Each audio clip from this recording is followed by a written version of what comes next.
Good evening, everybody, and welcome to the Finance Committee meeting of February 12th, 2025. This is a hybrid meeting. This will be a recorded meeting to assist in the preparation of minutes. And this is the required notice. This is to formally advise that as required by Massachusetts General Law, Chapters 30A, Sections 18 to 25, and pursuant to Chapter 20 of the Acts of 2021, an act relative to extending certain COVID-19 measures adopted during the state of emergency, signed into law on June 16, 2021, as extended by Chapter 2 of the Acts of 2023, the Yarmouth Finance Committee will hold a public hearing on Wednesday, February 12th, 2025 at 6 p.m. in Conference Room A at Town Hall. The public is welcome to attend either in person or via the alternative public access provided below. We do require roll call votes since this is a hybrid meeting. Just to establish the quorum, Alyssa? Here. Nate? Here. George? Here. John? Here. I'm here as well, so we have a 5-0. You've got Raphael. Oh, and Raphael. Wait a minute. I don't even see that. He just popped in a minute. Sorry. It takes him a minute to reroute to panelist. Okay. And Raphael, can I steal your pen from just put it in the corner here? I don't need it all the time. And Raphael. Good evening. Good evening. Roll call vote is underway to establish a quorum. Raphael, are you here today? Yes, I am. There we go, 6-0. Oh, he's there. More or less. More or less. So now that we have affirmed that, there are no attendee members of the public from either online or in the room. So we will dispense with public comment. And we have no transfers at this point. So our first order of business is discussion and possible provisional vote to recommend the FY26 DPW expense budgets. And if everybody would kindly return to the Public Works tab. The budgets in questions, which we reviewed last week with Mr. Colby, included the facilities budget in the amount of $449,141. The administration budget, which totaled $1,495,425. The highway budget, which totaled $1,264,446. The ice and snow budget for $197,100. The waste management facility budget with a total of $4,301,583. The parks budget of $803,632. The cemetery division in the amount of $1,166,053. And last but not least, there were two enterprise budgets that were included. If you flip to the section on enterprise budgets, we discussed the septage budget, which totaled $3,198,679. The wastewater budget of $804,365, and the water special revenue fund in the amount of $5,725,444.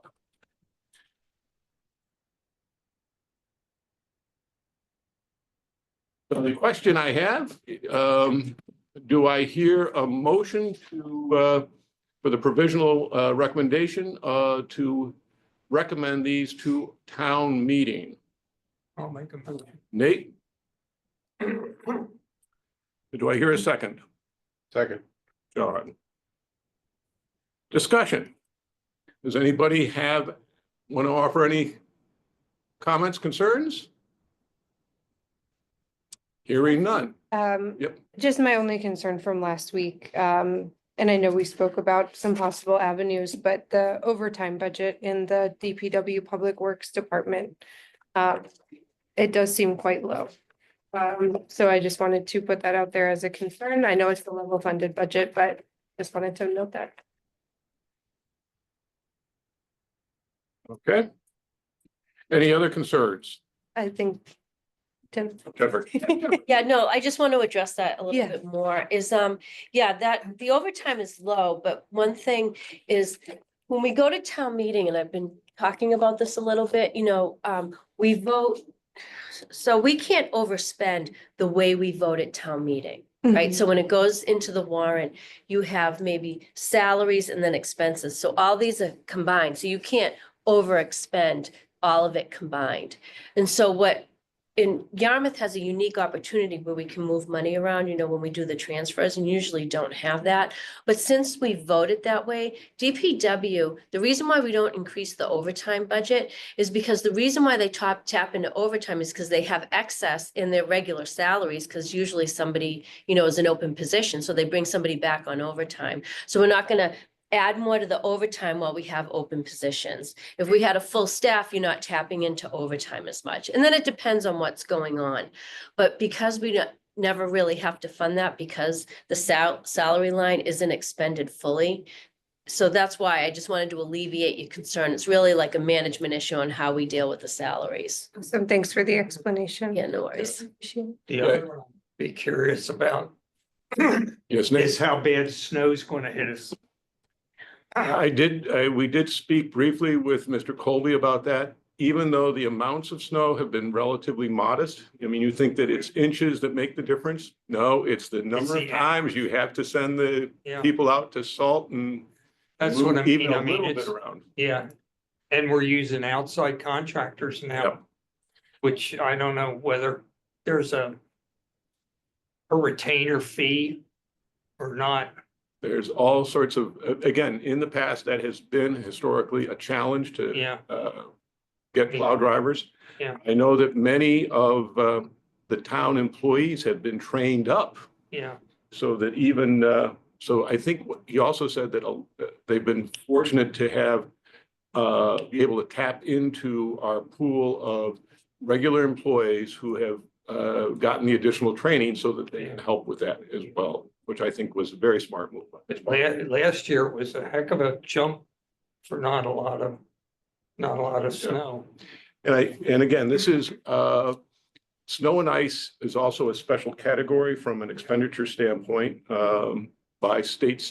Yeah, Jennifer can. I can speak to the snow and ice budget. I mean, I can't this year. I haven't, I know we keep an eye on it and, Yeah, but legally you can overexpend your snow and ice Yeah. budget, right? yeah, And so it's always something that, we keep an eye on and we bring in and fund from other sources if we have to. We can do a transfer, we can come to the reserve fund.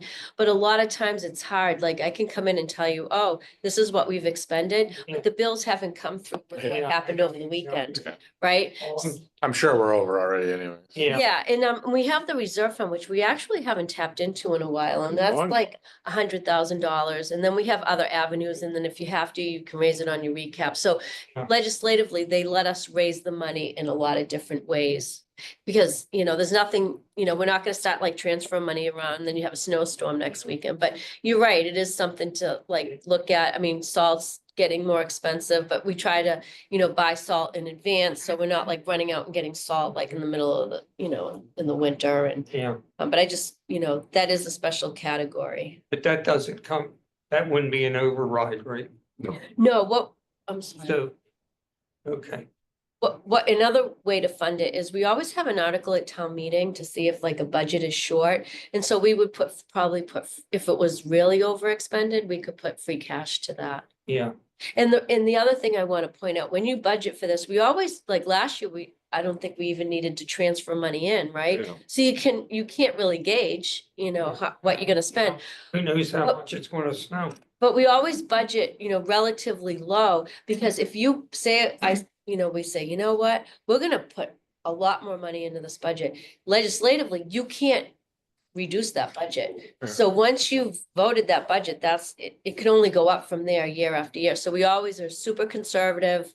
with it, and we've seen years where we haven't had to use it all, so we feel that this is like. So you can take it from free cash, like. Yeah, oh yeah, you can straight- fund it anyway. Well, we can do that with any budget, but it goes to town meeting. Like, I think it's Article 1. Like, I think every year you've had to fund like your sanitation contracts. Yeah. Although this year, hopefully we don't, because we did up that budget. But no, that's something where if we really had a bad year, we would Yeah, definitely fund that with free cash. thank you. You're welcome. Good questions. George has his hand up. George, yes, sir. Yeah, I appreciate Jennifer's explanation. I'm talking about the Highway Department or Public Works. With the flexibility that we give management to transfer it during the year. But in the end, in order to be at least transparent to the town meeting, I guess two questions come to mind. How many years have we been doing this? That is, using funds that are being appropriated to finance positions that are not being filled. And are we actively looking for those? So two questions. How many years have we been doing this? And number two, are we actively looking to fill those positions? Otherwise, I appreciate the need for flexibility, but there's something not transparent about what's going The- on. That's- Jennifer, you want to? Yeah, well, I tend to disagree. I think we're pretty transparent. We do have open positions and we're always actively trying to fill those positions. And I think everybody's aware that it's been hard to try to find certain, individuals for certain positions. So take the highway for instance, we ask for a certain license, and sometimes it's hard to recruit for that. So what we've been doing is bringing somebody in like an entry level and then giving them time so they can get their license. So, I mean, those are things that we do, and then it's in the budget.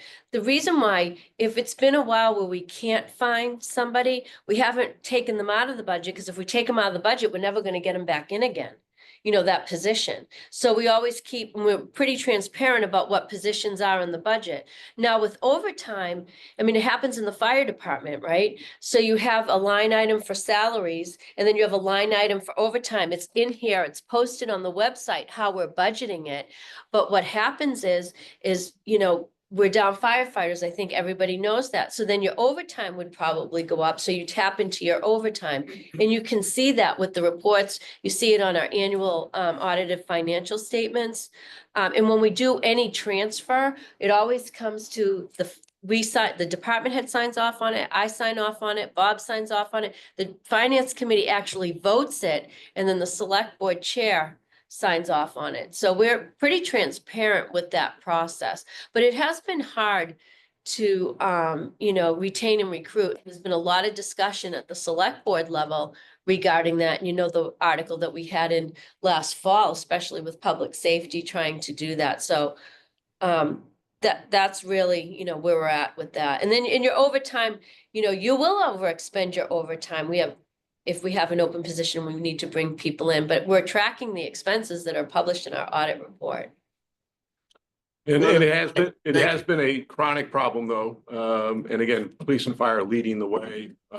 Highway certainly is another one, and water. Water is another one where, although that's an enterprise, so it's sort of outside of the tax levy question. But yes, it has been a challenge, and overtime has been required. So, other questions? Hearing none, I would, if the committee is okay with it, I would propose that we put them, that again, the motion is to advance all of the departments in DPW with our provisional vote, as opposed to voting them individually. Is that acceptable to the committee? Sounds good. Hearing yes. Roll call vote to recommend the DPW articles that we just reviewed. Alyssa? Aye. George? Raphael? Aye. John? I am an aye as well, carry 6-0. Next up, I don't know if Jennifer has anything to report other than she was. No, no, I have no updates. Okay, next item on the agenda is a discussion of possible votes to approve prior meeting minutes. In your packet, you'll notice that there was a slight difference in the dates. We didn't get the 22nd wrapped up in time, but the 29th came through. So everybody should have gotten a copy of that. I would like to advise the committee that on page 8, the edit incorrectly said that it was Jennifer Mullen speaking when it was Alyssa Mullen. I had that in my notes to bring up. So, and there's a couple of other typos and grammar things that were fixed on page 8. But does anybody else beside sort of noticing that your name was, anybody else have any other items that they wanted to amend on the minutes? Do I hear a motion to accept the minutes of January 29th, 2025 With amendments? with amendments as amended? I'll move it. Mr. Perkins, I'll second. listen, Mullen with an I. Any other discussion? Hearing none, roll call vote. I, Nate, Aye. George, Aye. Raphael, Aye. John? Aye. I am I as well, 6-0. Okay, next up is, I just wanted to bring everybody quickly up to date on a series of things. Our next scheduled meeting is February 19th, where we will be reviewing the Cape Cod Tech and DY school district budgets. I think you heard that, our town got very good news and that the budgets are within the parameters that we had, which is very good. On Monday, this past Monday, I had a 2-hour meeting, myself and the Town of Dennis Finance Committee chair, with the new interim finance director at the school and Dr. Smith. And we went over line item detail on their budgets, which is a first time ever. We did identify several transactions that were in the millions of dollars. So we are working at that level that they are investigating and have committed to get back to us by the end of the week. So, I'm always a little bit skeptical. Sometimes when the numbers are big, it just means that there's a timing issue. I didn't understand something, but it was interesting enough to them that they decided that they were going to do some additional research. So all good. Can you be generally on? Well, yeah, so the big items were things that were unrelated to school education. So they were things like the health insurance premiums for retirees took a step function. There was an increase in rates for retirees, but there's some other math that went into it that they suggested that it should have been more stable than the $500,000 jump that they had. There's a difference between their it's called Code 51, which is their total pension cost, and the amount of money that they're assessed by the county retirement system. Most of these were, again, technical questions, but dealing with areas of significant unexplained variance that they are investigating. Thank you. Electricity was another one. That was $500,000, speaking of electricity. Yeah. So in the past, their electrical bill has been running in the range of $600,000 in the last year's budget, and this year's budget was $1.2 million. Now, they did have a rate increase for, because they had a sweetheart deal from Cape Compact Light at 8 cents a kilowatt hour. It went up to 14 when that it expired. But if you do the math, that would maybe add a couple 100,000 to the total. Yeah. So all of that is good. Wait until you see the gas bill. We all are watching the gas bill, And then, including our I town. think electric's gonna be just as bad. And then the other one, when the school was, and I found that out with the VOTEC is with all this technology and stuff, the automatic heating and all this stuff, it takes more energy to run it than the old conventional system. So it also increases your utility bill. It saves you money, but it decreases your. Right, so it changes what utility you pay for because Yeah. it makes it more efficient, but you have to keep the fans running to make it more efficient. Yeah. George has his hand up. George, Yeah, was there any discussion about possible changes in Title I? Given that, I mean, we have no idea, the federal budget wasn't released until today, and that's just the starting point. So, but were they at all concerned about losing Title I funds? Did it come up? it did not come up in our, because we were doing line level reviews of the FY '26 budget.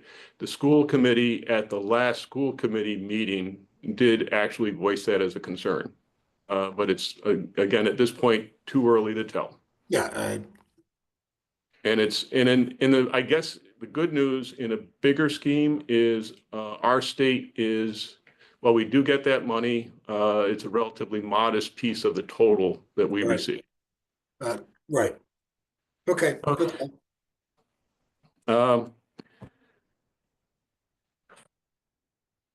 Ethics. Everybody should have completed their ethics. I know Nate did. Yes? George? I've been playing too much golf. It was due February 4th. Raphael? No, mine's not due till later. Oh, okay, I just heard. Raphael? I have not. Okay, John? Yep. Okay. Anybody who hasn't, be the first ones across the finish line. The February 26th meeting, so this is the week after schools, is going to be our final votes and the final reports are going to be reviewed. So that's why we're going to go from this discussion into that discussion. And again, I would stress that it is focused on the FY '26 budgets, both operating budgets and capital budgets, as well as the final or the draft warrant article. And there will be some additional warrant articles that could be on there. So on the 26th, it could probably be a little bit bigger packet of material. And I guess my last item, for those of us who were on the committee when the police were here 2 years ago, they talked about funding for a trailer for weapons training. Remember that? Yeah. At last night's select board meeting, the select board announced, or it was announced, that a very generous group of citizens has donated $250,000 to fund that. So, wow. So I think that's my quick update. I think I covered everything. How's their generator doing? Yeah, how's the generator doing? I don't know the answer to that one. Yes. I believe it was ahead of schedule. But I it's, think the last I heard it was gonna be April, but I haven't heard anything in the last couple months, yeah, but it's coming. So, that was 50 grand twice. next up on the agenda is discussion of our reports and our presentation. So The week after the 26th is the formal public hearing with the select board. So Finance Committee, Capital Budget Committee, and both school districts are in with the select board doing a public hearing on the budget. So it's the first cut of town meeting. So I did send out to everybody a summary email of the steps that we have to do, including copies of last year's presentation, town report, and the full town report. Sure. So I had asked everybody to come prepared tonight to help with the themes. I'm counting on George actually to do the writing because he's so good at it. But I wanted to give everybody a chance to talk about the major themes that when you synthesize it, put it all back together. What are some of the major themes that you think we should be focused on this year? Some are going to be the same as last year. Some are going to be a little bit different. So anybody want to go first? I can go. I have my list here. I put it together. I have 5 things that came up over the course of these meetings that I was particularly interested in. The first one is the opioid request. Yep. Second is wastewater, looking ahead, staffing, disposal, delays, everything that comes along with that project. The third is staff recruitment and retention. Fourth, aging infrastructure and costly surprise repairs. And then the fifth, I know this is kind of out there, but community services momentum and how can we sustain this since there are restraints, including space and staff. So those are my 5 themes. Who wants to go next? I had question whether with all these aging facilities that we have, this building, the library, senior center, et cetera, whether as a possible for Manikes centralizing one facility, building one facility and moving town hall, moving senior center, moving everything to that one spot. Yep. It would be costly, but in the long run, maintaining these antique or Okay. older facilities is going to be costly too. Okay, anything else on the list? Just the sewer thing, like Jeff said, the people that are gonna run it. How are we gonna recruit them, or when are we gonna start recruiting them? And what's the, what are we gonna have to offer to get people to come? Okay. Anything else? Mr. Perkins. I'm just trying to make sure I understand what everybody else is concerned about. I don't have anything specific, other than we're gonna present a budget that's not requesting an override. There will be a request for an override for fire. For fire, right? Yeah, fortunately, not schools. But people understand fire. Yeah, they do. Raphael. So I'm going to tie back to a couple of points that have already been made. I think I've used the term town-owned property strategic plan. What is that? Back to the points that have been made earlier. Do we need all these properties? Do we need all these buildings? Do we need all this real estate? And I'm including the school in particular on that list. Right. The second, again, tying back to points that have already been made, public safety, in particular, hiring and retaining EMS, fire, and police folks. I think the proposed signing bonus is a good start. I think it's below average. I don't think it's enough to keep people on the hook and keep them motivated to stay here. So I think we need to revisit that with the respective chiefs in the future. Anything else? I think that's good. Mr. Anderson? Yeah, so similar stuff. So obviously, override for fire, wastewater, that should be last year. Similar to Raphael, I think there's a hiring need across the town. I am really concerned about fire and police for that. I think I said it months ago. I don't know that the bonus is enough. I think, that's something that should have been higher, and we should increase right away. A need for recreation space. I don't think we should turn any child away, quite frankly. So whether that's resources, from a town employee perspective, space, whatever the case may be. And then one of the things was free cash, in the amount of free cash that Bob mentioned, I think at the select board meeting, as well as our meeting with his piece of the budget, and communicating that need, that desire to have as much free cash as the town wants, to the public. And I think that's a pretty tough sell. I see Raphael has put his hand up again, sir.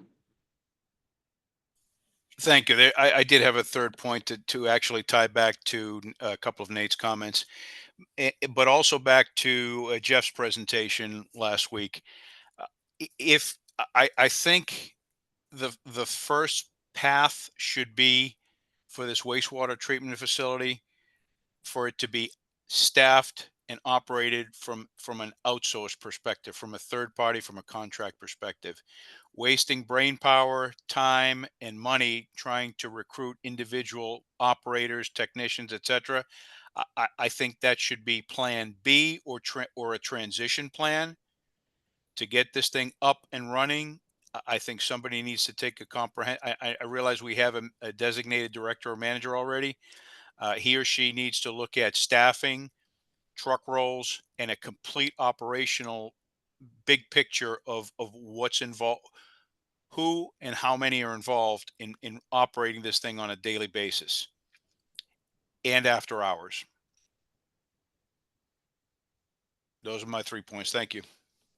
I just want to mention something, and Jeff didn't mention it when he was presenting, but I think it's important. I might have mentioned it before.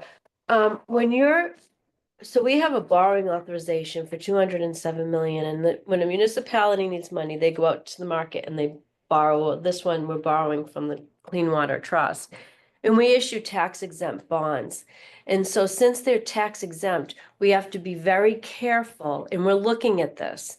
We have to be careful of bringing in a private company to come in and run something that we've issued tax exempt bonds for because they're making a profit. Now, it can be done. It's something we're working with bond counsel on, and it might be a hybrid version, but we can't just completely turn it over.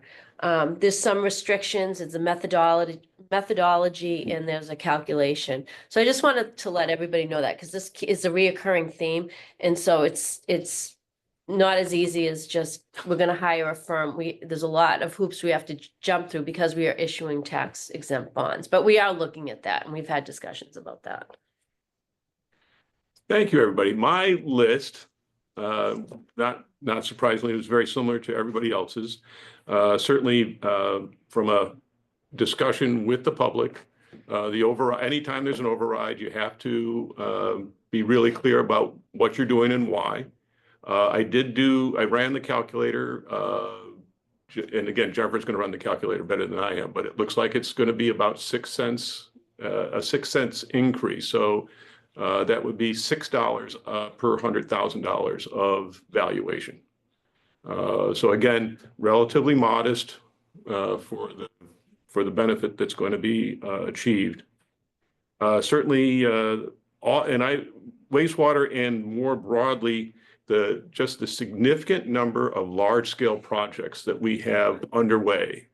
Not only, I have a list here, so but it really gets back to, we have so much underway. At some point, do we need to tap the brakes and against adding more and more and more?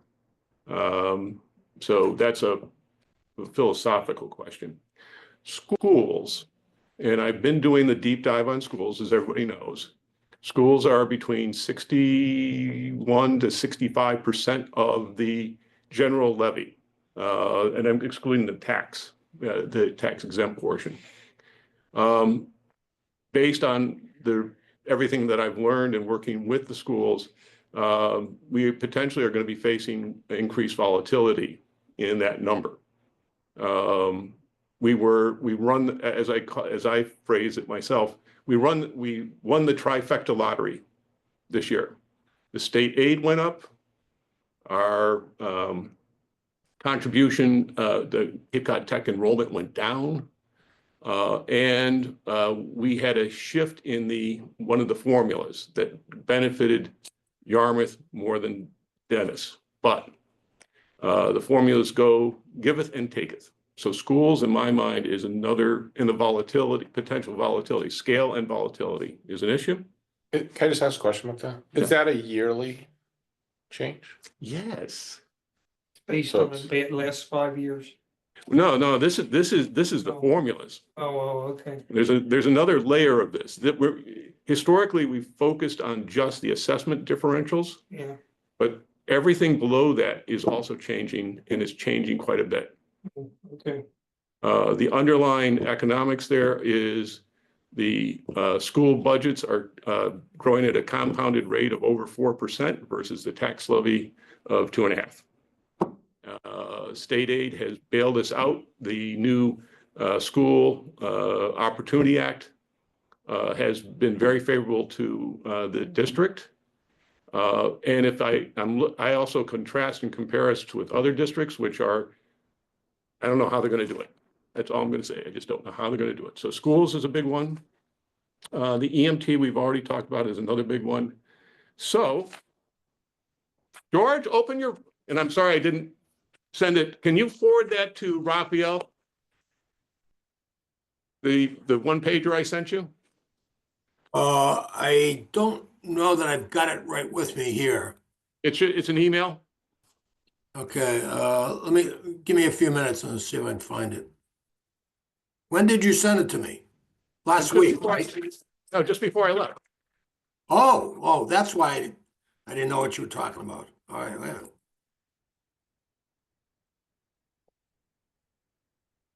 yeah. And I'm compulsive. Richard, quick question. Yep. I know you had built some data models off of these projections for the schools. This sounds very complex, but were you able to plug any numbers in from real time? Like what the real numbers are this year and Yes. see what it did to your models? Yep.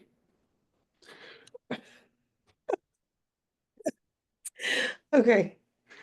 Again, Richard, I have nothing from you. oh, my apologies, gentlemen. Hold on a second. Did you put me on the email? No, this was just a quick, because it was just a thing, as I was headed out the door, I was doing this, and that's sort of never a good thing to do. Let me see if it's, no, okay, it's probably still in my, gentlemen, you're gonna have to count on me sort of walking you through this. Or, because I don't even have. I don't have it. Yeah, we don't have it. You couldn't put it up. So what I did is just for my own purposes, and this is really sort of my start on a summary. So I would largely intend to use the same template as we did last year. And so this is my next level of detail from some of the things I mentioned. So a quick recap, summary recap of, where we are, and we have a lot of very good things to talk about. Now, I would say, so I said a summary, if I was doing an executive summary, I would say, because what's the first question everybody asks is, how are we doing and where are we, how do things look? My problem, I would probably not put this in for the presentation. I'm going to just deal with the facts as opposed to my opinion. So we would then have to do a quick recap of saying, here is what the OpEx and CapEx budgets are. And the key points there is the tax levy is balanced. The self-funded departments are doing great. The next thing that came out of our reviews, and certainly the reviews with the select board, was the inconsistent year-to-year wage numbers. Remember those? So the math, I did the math. It's real simple. Jennifer sort of coached me through this. If you adjust the salaries that are currently in the budget, which are about 26 million, subtract out the piece for the increased wages for the firefighters, and then contrast that to last year's budget plus the COLA adjustment that was voted as Article 18, it works out to a 2.8% increase in salaries, which is very reasonable. That's right inside the. So as opposed to, so I'm thinking that would be a good thing to put, because people like Norm Holcomb are going to be asking the question, so we might as well answer it right up front. So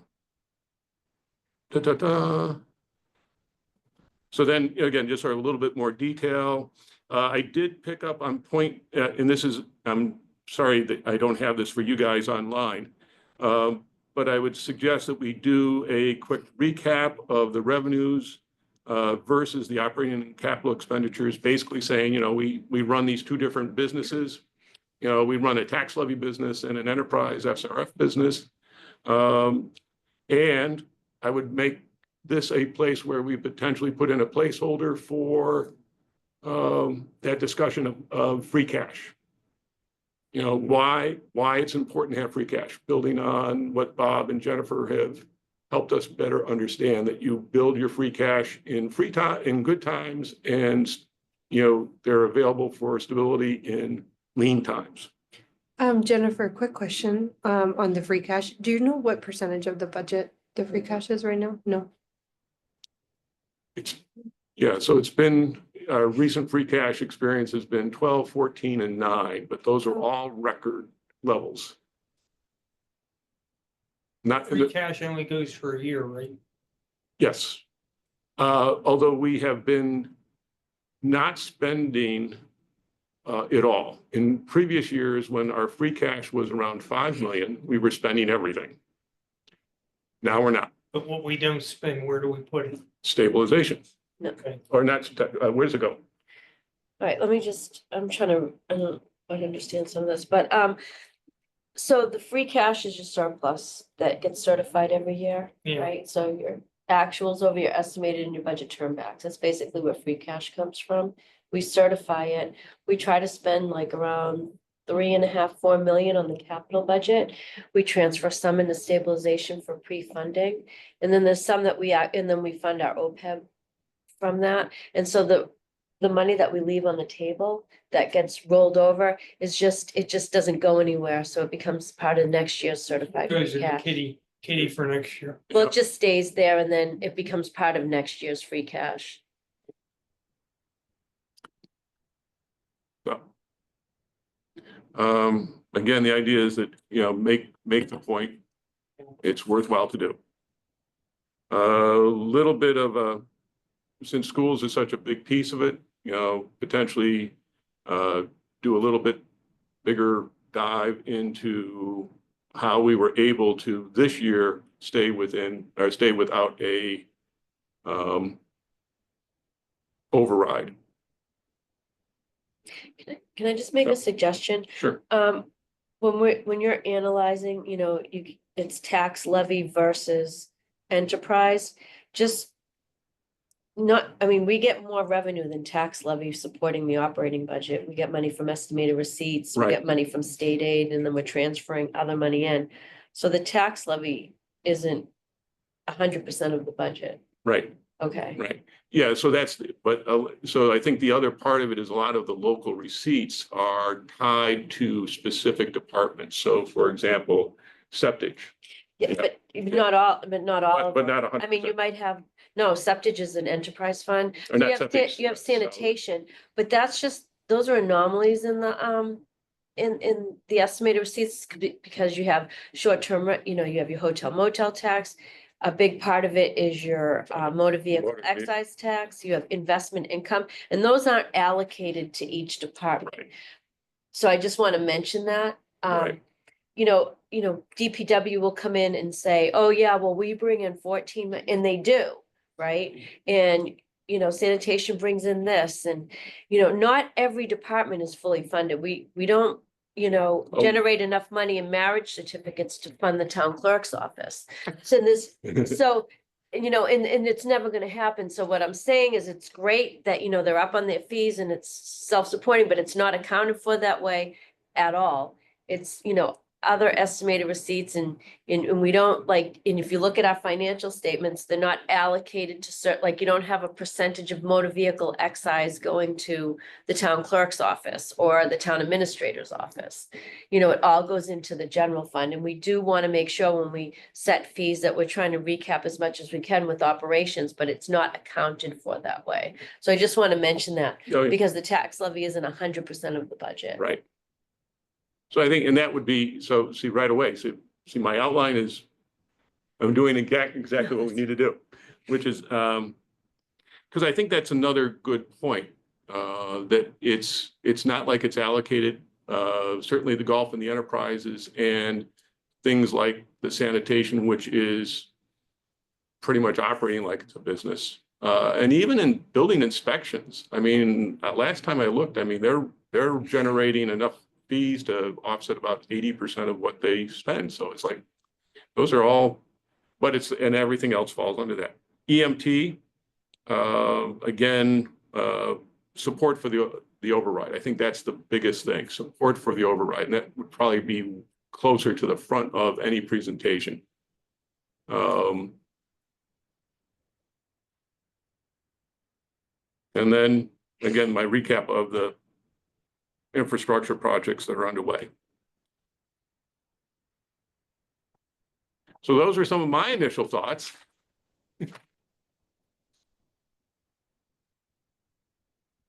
Mr. Perkins, I think I'm going to put you back on the hot seat a little bit. You have gone through this with, you know, sort of thinking about it. It's like, you know, we have to be very practical when we're talking, you know, trying to condense everything into a couple of pages. Not overreach, not talk about stuff that we shouldn't be, you know, that we're again, we don't set policy. So is there, as you're thinking about what we would be writing in our report to the town meeting,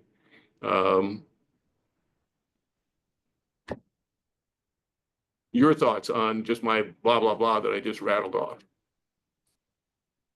I'll be honest, I mean, I really want to go back over, I've just taken notes on what everybody said. And there's a lot of replication, so I want to reduce it down to, you know, what are the chief topics? And then I'll try to infer from what I've heard, what among those are your priorities? So Again, I'm just one of the group. No, you are, when I say you, I meant everybody's. So I'm not in any position right now to sort of say, you know, last year I was concerned that the first draft had a lot of things that we talked about, but we did nothing about. And so I didn't want to be going to the town and saying, you know, this is important, that's important. Well, we hadn't done anything about that except mention it and give an opinion, an uninformed opinion during the meeting. So that's really the point I made last year. Unless we acted on it and unless we did something about it, I didn't think it rightly belonged in the report. This year, a lot more going on. The need to justify an override, an uncommon override, the recurring problem of retention and recruitment. These are things that have, constantly come up and we have talked about and have a bearing on what we're going to propose. We've got this, I don't want to call it a slush fund, but we essentially have a fund that we can use to beef up a hiring offer. So we need to talk about those kinds of issues in greater detail, and we have done something about it, or at least participated. But I'm in no position right now to. I got to think everything through here. I think what you just said is what I was really sort of trying to get, remind everybody that at the end of the day, this synthesizing this is always a trick. John, one of the things that we talked about last year and will probably be on the warrant again this year is funding for to keep the Mattakey site going. We put a lot of emphasis last year on getting people to sign up to be on the MUC, and here we are. MUC is underway. And I think I don't know if there's anything, I mean, that to me, that's a sort of a good news story that we can also talk about. We focused on that, or we urged the town to focus on it last year. And it's been implemented. Not necessarily where we would like it necessarily to be, but I would consider potentially a success from last year, maybe worth reporting on. Yeah. I mean, it's a success from that the committee was created and we're having liaison meetings with the other committees in the town and but the only thing I would say is we don't want to jump the gun. Overcommit. Yeah. No, we do not want to overcommit. Another thing that has come up in conversations both with the DPW as well as the building department is, as well as our discussion with natural resources, is fees and fee increases are definitely on everybody's radar screen. I did hear from the select board chair that they plan to hold fee hearings on beach stickers and other fees right after town meeting. So that's again progress that we didn't necessarily know was going to happen last year, that all of a sudden I think it's more it's an area where we're starting to see some real movement. So that's another piece of the puzzle. On MUC, do you want to give a to-date report? No, What you? I don't think so. I think I would leave that to Mark. Okay, all right. we don't want to, again, we want to make sure that we want to make sure that the public is well informed on our financials, particularly as it relates to budgets and operating expenses or capital expenses. And then, again, any recommendations that we have, we should have a strong basis for those recommendations. So those, I don't know, I would just argue, and I agree with John, this was not put on our plate. The committee was formed. Anything we would say right now would be biasing whatever they would do. Once they are done, then we can opine. that's our job. But Yeah. up till now, it's shut up and listen. Yeah, I mean, we're probably 4 to 6 months away from Yeah. any Yeah. viable update of. Well, I was core looking at amenities. number 6 here, D, where I'll be honest with you, I never thought about how many recreation things and people are now using the facility. Which, Well- if you knock it down, Yeah. they're not. I mean, gonna have anything. that's what we heard from Steve Reynolds. so like when I went to, we had I had a muck meeting, I think the week after that, and, you know, I brought that up, right? Cause that, and even though we're not in that point of Yeah, deciding, you know, Yeah. deciding those things, yeah, you know, when recreation has a liaison meeting, yeah, you know, we gotta make sure they're raising their hand saying, you know, yeah. this is everything we do, yeah, this is everything we could do. yeah. So that it's one of the options that comes back. Because if you decide to dispose of the building, this group now that has found a use for the building, where do they go? Which is quite frankly, the purpose of the open to public liaison meetings, right? Yeah. Cause we don't have another facility We, to send them to. theoretically, they would be able to revert to the model that where they were using the school's facilities, Oh, okay, theoretically. okay, Keyword. Yeah, in theory, in theory. okay. You know, I think several of the things you proposed, I don't know if this is the right word to use, but somewhat impinge upon what I think is the agenda for Mark. You know, John talked about the need for more, or at least leaving no child out in terms of recreation. Several of you talked about the need to focus on our facilities. Raphael, you're concerned about, do we have too many structures?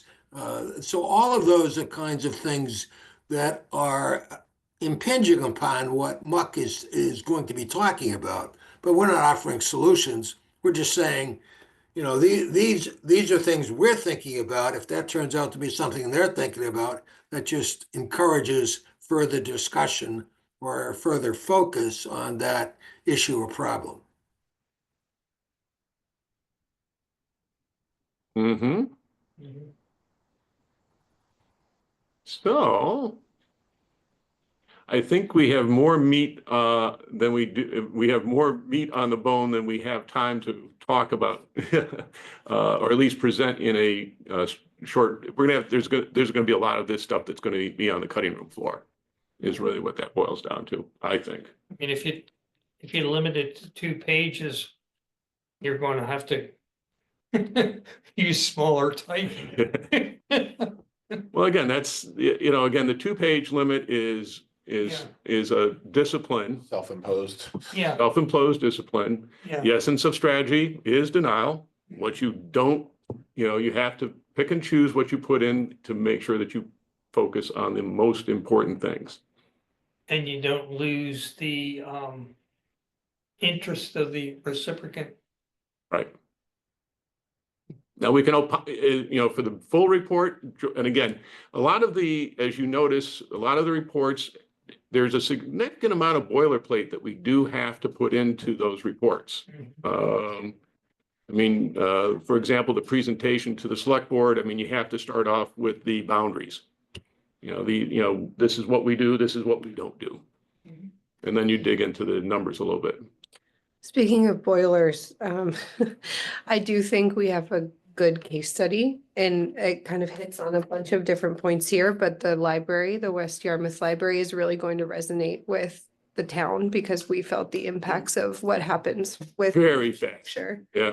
And we could go a bunch of different ways with that because I think that kind of covers a lot of different areas, but I think we should strongly consider using that as a case study. Right. What?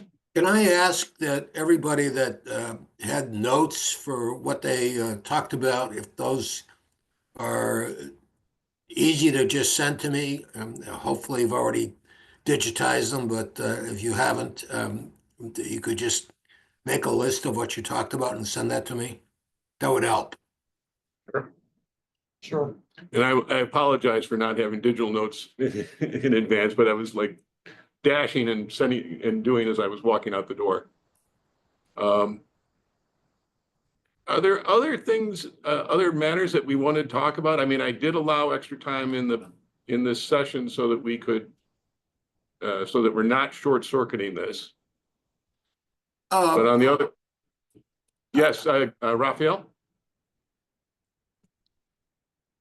Go ahead, George, Rick. go ahead. George, go ahead. I'll go after you.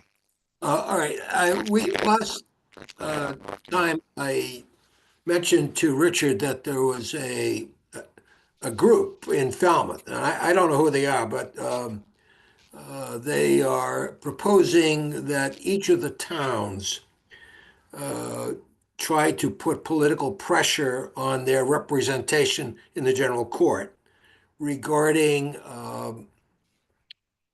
a deduction from your state income tax for the financing of the connections to the sewer system. And I guess what they're looking for is some sort of support on the part of each of the towns involved in establishing this. So in any event, I had passed it on to Richard because I got it at a copy of it from the wastewater committee for meeting for February. And I'm just suggesting that we consider it for two reasons. Number one, it's not going to affect town revenues. It's going to affect Commonwealth revenues, but that's for them to worry about. They've got a much broader tax base than we've got to deal with. But in any event, the way it's structured now, I wonder whether it's not designed to help the swells and screw the local guy. So that's all my, the little guy, I should say. Simply because it's the amount that you're able to take is relatively small. Somebody who has a large income would probably in year one or year two be able to write off the entire expense of connecting. But yeah, I think there's a limitation of 5 years. And unless you had a taxable income over $80,000, you're probably not going to be able to write off $20,000 worth of expense Yeah. in 5 years. Jennifer? I think Jennifer may have some at least a point of view on that one, but Well, first of all, if they're looking for legislative support, it would go to the select board. They would be the ones, and I don't know if it's gonna go to the select board. I know that they sent an email to all the towns looking for support for this change. Right. So the support, I think, would have to come probably from the select board. No, and I'm Um, only proposing that we either take a position ourselves to encourage the select board to take a position. Yeah, no, I was just mentioning the whole process. And so actually what they're looking for is, I guess when you file your taxes, you get a credit. Well, you get a refund. So say you file your taxes and you owe money, right? Say it's, I don't know, I thought it was 18,000, but maybe it's 28,000. I don't have the figures in front of me. But say you file your taxes and say you owe like $8,000 and the credit's 18,000. Well, you'll get 10,000 back because you owe 8. What they're looking for is they want the state, even though you owe 8, not to net that against what you owe, to actually give you the 18, even if you owe the 8. So it's a direct They're reimbursement. looking for forgiveness. yeah, Yeah. So I just want to say that's really what it is. What's You it know. gonna cost to tap in? I'm sorry. What are they figuring it's gonna cost to tap in Oh, the to, main line? Connect. the betterment fees. yeah, I don't know. I mean, we're still looking at, the betterments. And we have to have signed contracts in order to really have the cost. So those would be the betterments, but then the homeowners do pay, you're right, to connect. Isn't the betterment you pay regardless of whether you tap in or not? Yes. Sure. And sometimes they make it a requirement. So when I speak about this, I'll speak about what we did in Falmouth, because I went through this whole process in Falmouth. So in Falmouth, it was a requirement that you had to connect. And so then you have the betterment, because you're bettering your house. And then we did a betterment calculation, and that gets put on your taxes over 30 years, or you can pay it up front or whatever. But then the homeowner has to pay a connection fee. Yeah. And so then you have to bring in, subcontractors to actually connect your house to the sewer. And so there's a fee there. And I haven't really got into that a lot. with DPW because we're just so focused on the SOAR project right now and trying to get the connections down and get our reimbursement from the trust. But yeah, there is a cost to connect. I mean, basically, coming down 28, it's gonna be mostly businesses. Right, and that was the strategy. When you get on the side streets, it's gonna be the little guy.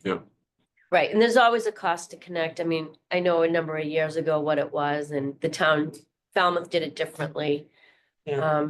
They had special legislation in order to, deal with that, but yeah, I don't know what the cost is gonna be. to connect.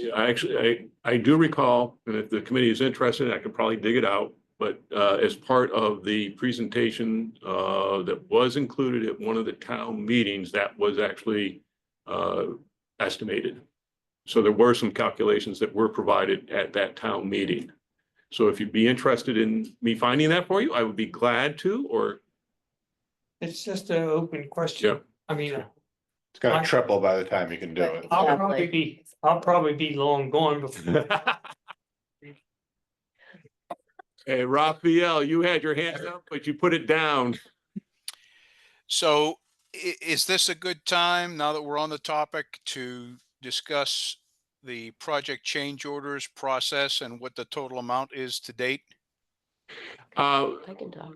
Yeah, so I think there's the process, and so Jennifer, I think you, Yeah, all right, so Raphael, I understand that you're on the distribution list for all the notes from CDM Smith for the construction meetings.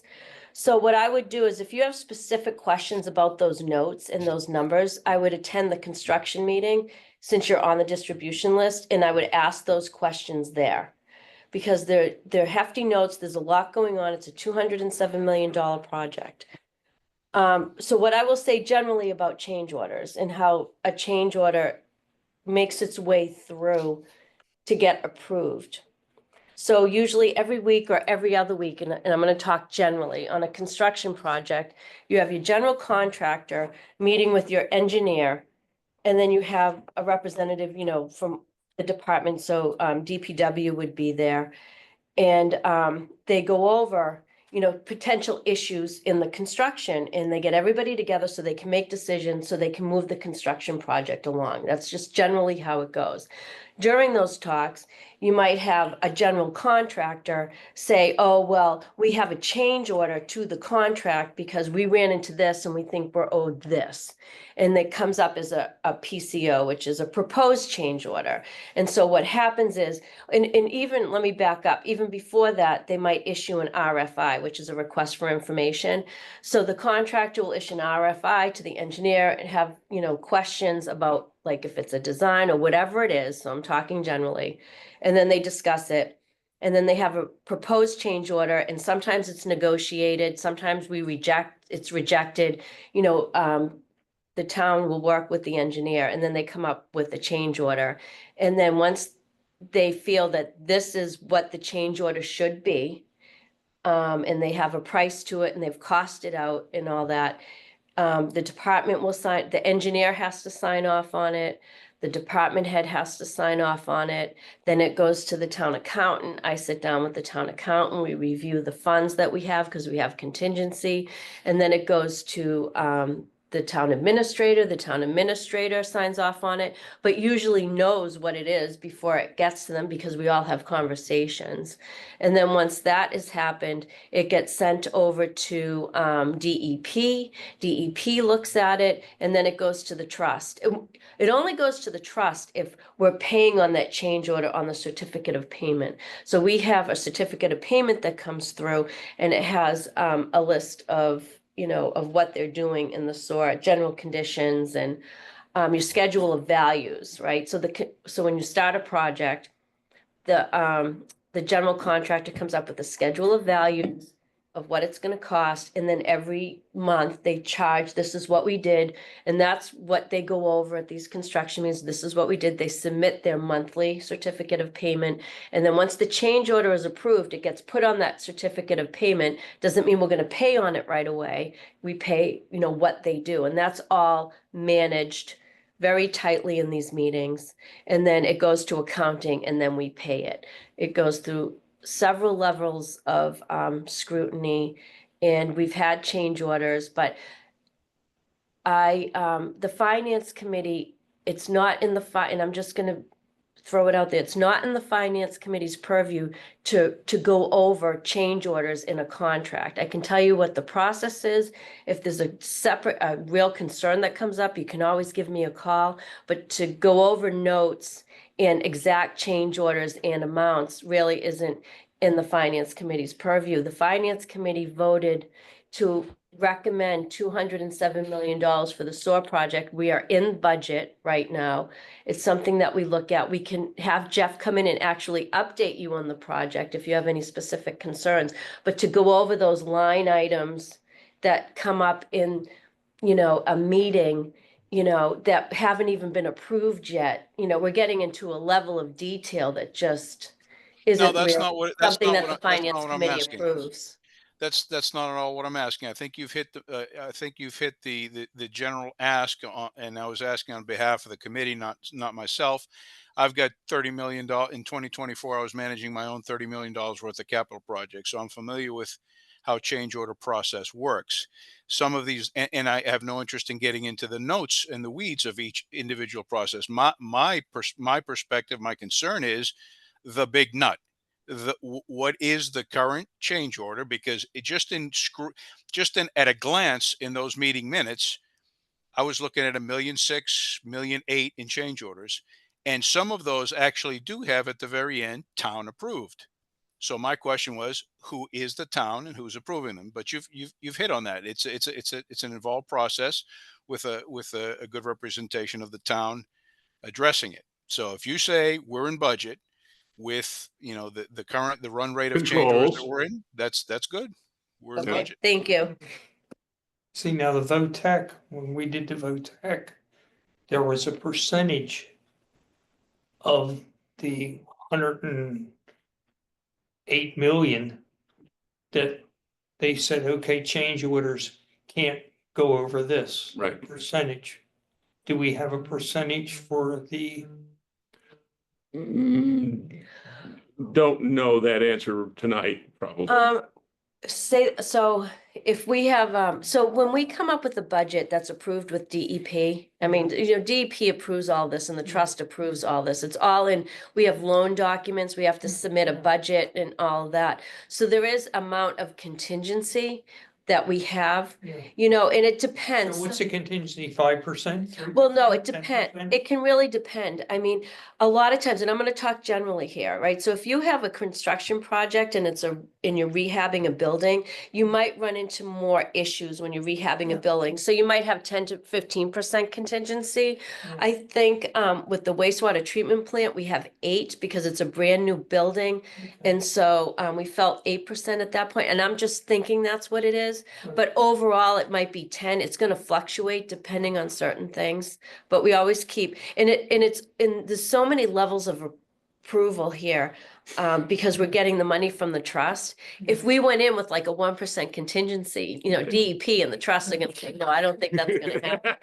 I'm saying we're on 270 million, right? 207. 207 million. That- Okay, so 10% of that. 20 million. Yeah, but it's not that quick of a calculation. Remember, in that 207 million, you have 6 contracts. Yeah. One contract is, I think right now is about, it's over $100 million. That's for the And the other treatment plant. contract, yeah, and so it's different and it fluctuates because as you're, putting it together too, sometimes when in something like this, it's so involved. I had a meeting yesterday with DEP. You're moving money, the further you get into a project, especially when you have, sometimes you could say, okay, well, I have extra contingency here. I have to move it over to this line item. I mean, everything's by line items. But no, we have a proper contingency. And it's, yeah. So. And again, we got lots of projects going on. This is just one of many. I have a question, totally off topic, but so last year we heard a lot, I think, we heard a lot about town vehicles, right, and hybrids and making those switches. Has the town done any type of ROI analysis to say whether those hybrid vehicles are worth it or not? I mean, I wouldn't say if you're looking if we, I'm really, I mean, Bill's the one who puts the capital plan together and sits with all the department heads. I know that there's been issues with the hybrids in the electric vehicles. I think we might have backed off on that a little bit. And it wasn't having to do with return on investment. I just think they just weren't, Reliability. yeah, they just weren't reliable, and especially with public safety. I I know, think, but to me, that is our. Yeah. yeah, no, I see what you mean. Yeah. Okay. I No, you're right. I don't know. I mean, I don't. I'd be super curious. Yeah. And maybe it's too early and we need more time, right? But, That might be a good question for Bill, because I Okay. know he sits down with the department heads and he goes through excruciating detail on some of this stuff. And, you know, the capital committee might have asked some of these questions. But I don't know if an actual analysis I could give you has been Right. done. I think at a high level, though, we did, in the fuel data already, we have seen year after year drops.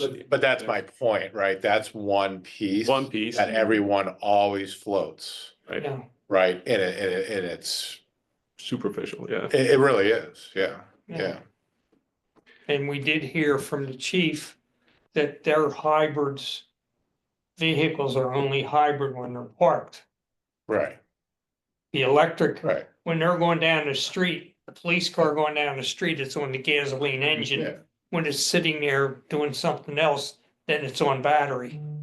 Yeah, I mean, Yeah. there's a lot, there's soft benefits to it as well, right? That we're a town in Massachusetts and we want to look like we, whatever, but, Yeah, I was gonna say, we have some of our voters who think that we should be completely electric already. right, so, Right. Yeah, well, So, I'll talk to Bill.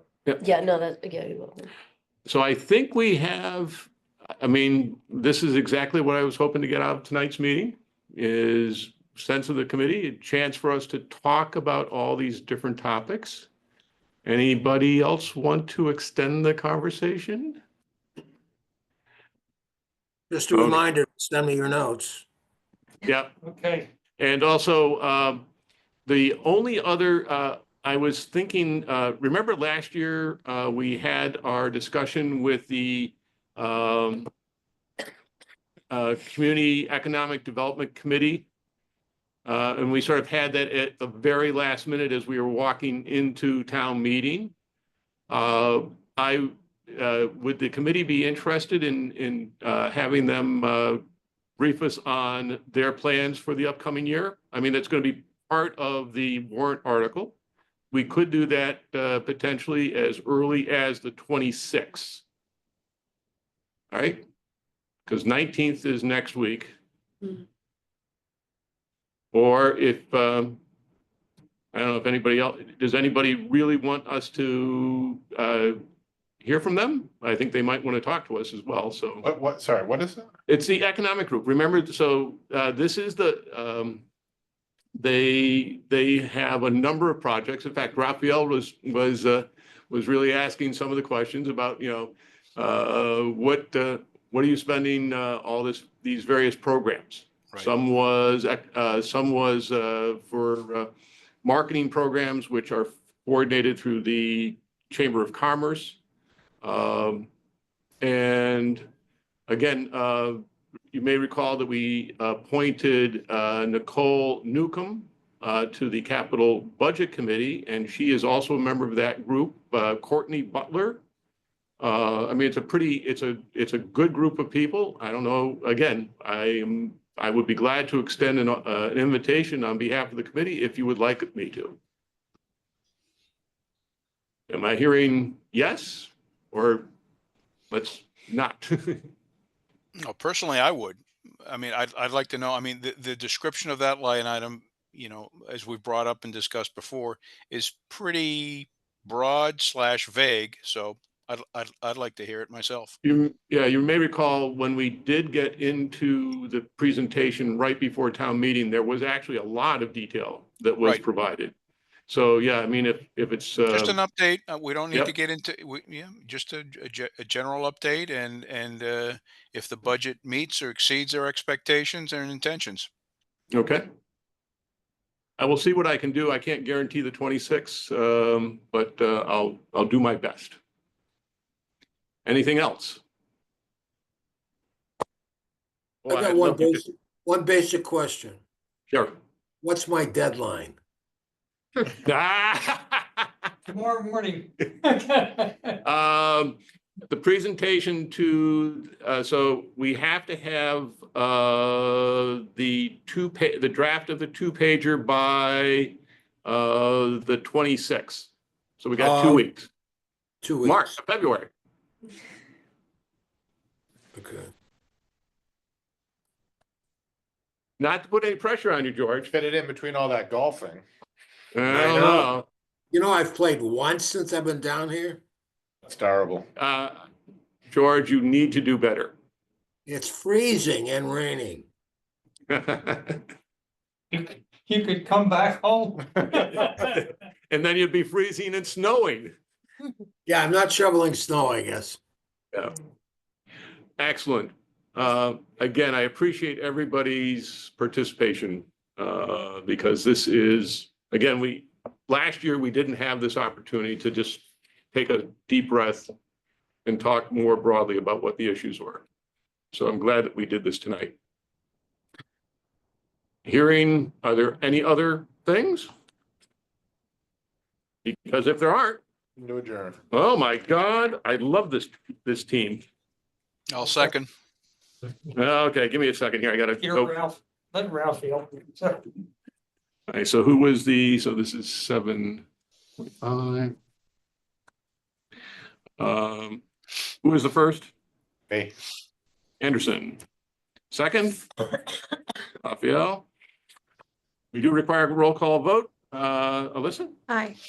Hey, I, Aye. Raphael. John, I'm an aye as well. Everybody, thank you so much for sticking in tonight. And we'll, like I say, next week is schools, which should be very interesting. First up will be Cape Cod Tech, followed by the DY. I'll try to log in from. All right, thank you, everyone. I'm gonna sign off. Right. Thank you all. Be safe. Have a good night. Thank Don't you. forget your notes. I'll try to log Go in. get 'em. I'll be in Plymouth, Indiana next week.